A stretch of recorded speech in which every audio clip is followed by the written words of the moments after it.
કહેવાય.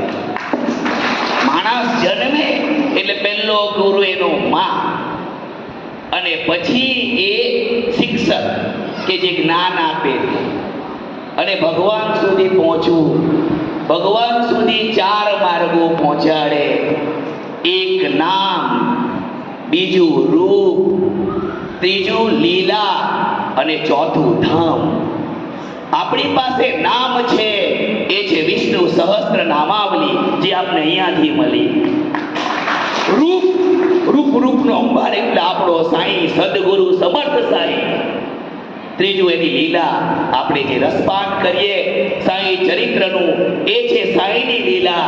અને ચોથું છે ધામ, એ એટલે આપણું પંચલાય સાંઈ ધામ. આ 4 માર્ગો આપણે કે 4 ધામ અહીંયા છે.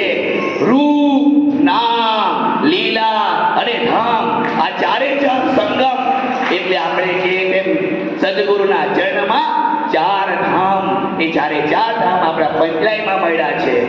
અને એનો જીવતો દાખલો એટલે શરણાનંદ. કારણ કે સદાવ્રતની શરૂઆત થઈ ત્યારે અમે આવ્યા, એમણે એમના ગુરુ સમાન મા પાસે આની શરૂઆત કરાવી. એક ગુરુ જે કરે એનું અનુકરણ કરો, કે એમના માટે એનો પહેલો ગુરુ એમનો મા છે. અને બીજું શું બોલી શકું સાહેબ? દીવો સમાન છું આ સૂરજ સમક્ષ.